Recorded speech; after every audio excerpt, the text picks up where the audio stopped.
દોસ્તો, તમે સવારે ઉઠો અને નળમાં પાણી ન આવે તો દિવસની સમસ્યાઓની શરૂઆત થઈ જાય છે. પાણી વિના રહેવું, આ વિચારવું પણ કેટલું મુશ્કેલ છે.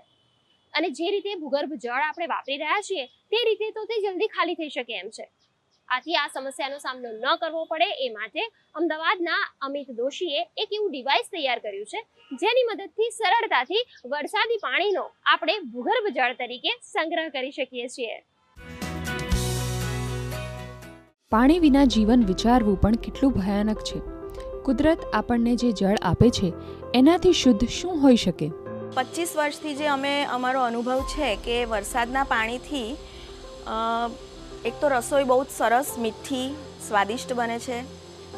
કોઈ પણ કઠોળ બાફવા માટે જેટલો ટાઈમ લાગે એના કરતાં વધારે ઓછા ટાઈમમાં આ બફાઈ જાય છે. એ કુકિંગ બેનિફિટ છે. આજે વધતી જતી વસ્તી અને ઔદ્યોગિકરણને કારણે પાણીનો વપરાશ વધતા ભૂગર્ભ જળનો ઉપયોગ વધ્યો છે અને ભૂગર્ભનું જળસ્તર નીચે જતા પાણીમાં હાનિકારક તત્વોનો સમાવેશ વધી ગયો છે.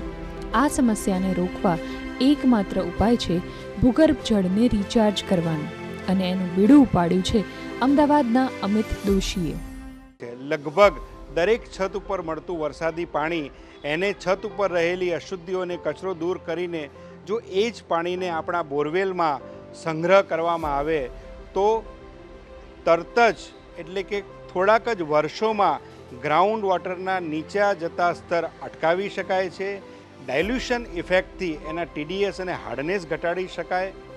ઉનાળામાં એ બોરવેલ જ્યારે ઓછું પાણી આપતા હોય તો એ એફિશિયન્સી વધારી શકાય. અને સૌથી મોટામાં મોટી વાત, એ બોરવેલને આપણે સુકાતા અટકાવી શકીએ. અમદાવાદનું અપંગ માનવ મંડળ દિવ્યાંગ બાળકો માટે એમની સેવાને લીધે ઓળખાય છે, પણ હવે આ સાથે પર્યાવરણની સેવામાં પણ તેઓ જોડાઈ ગયા છે. દર વર્ષે 3 લાખ લીટર કરતાં વધુ વરસાદી પાણીનો બચાવ કરીને ભૂગર્ભને રિચાર્જ કરે છે. અમારી પાસે 5500 સ્ક્વેર ફીટનું ટેરેસ છે, જે ટેરેસમાંથી પાણી નીચે લાવવા માટે અમે લોકોએ 5 નીરેના યુનિટ ઇન્સ્ટોલ કર્યા છે. અને ગ્રાઉન્ડ લેવલ પર એ પાણી જવા માટે અમારી પાસે સ્પેશિયલી રેઇન વોટરની ટેન્ક છે, જેની અંદર એ પાણી આખા વર્ષ માટે સંગ્રહ થાય છે.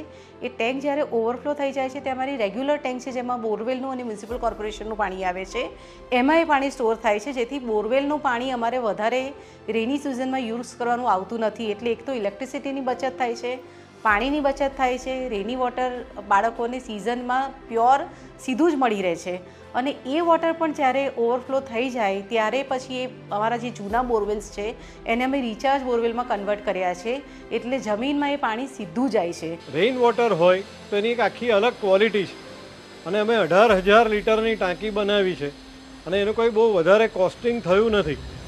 આખું વર્ષ અમારા ઘરે રસોઈમાં અને પીવામાં આ પાણી વપરાય છે. અમિત દોશીએ એક એવું ડિવાઇસ બનાવ્યું છે જેનાથી વધુ સરળતાથી ભૂગર્ભને રિચાર્જ કરી શકાશે અને એની સાથે શુદ્ધ પાણીનો સંગ્રહ કરીને તેનો વપરાશ કરી શકાશે. આ એક નાનું 1 foot by 1 foot by 1.5 foot હાઇટનું ડિવાઇસ છત ઉપરથી આવતી વરસાદી પાણીની પાઇપ સાથે આ યુનિટનું જોડાણ કરવામાં આવ્યું છે. બધું જ વરસાદી પાણી અહીંયા રહેલા બંને ફિલ્ટર એલિમેન્ટમાંથી ફિલ્ટર થઈને, આ જે દેખાય છે પહેલું ફિલ્ટર એલિમેન્ટ છે, એની નીચે આવેલું એક બીજું ફિલ્ટર એલિમેન્ટ છે. બંને ફિલ્ટર એલિમેન્ટમાંથી પાણી ગળાઈને ચોખ્ખું થઈને શુદ્ધ વરસાદી પાણી આ ક્લીન વોટર આઉટલેટ મારફતે એમની અંડરગ્રાઉન્ડ ટાંકીમાં સ્ટોર થઈ રહ્યું છે. માનવજાતને કુદરતની સૌથી કિંમતી ભેટ કોઈ મળી હોય તો તે પાણી છે. તો ચાલો આજે આપણે બધા સંકલ્પ લઈએ કે ઉપલબ્ધ જળ સંસાધનોનો વિવેકપૂર્ણ ઉપયોગ કરીશું, જેથી ભવિષ્યમાં આપણે જળ સંકટનો સામનો ન કરવો પડે. કેમેરામેન કૃણાલ ચૌહાણ સાથે સુમન બોરાનાનો રિપોર્ટ.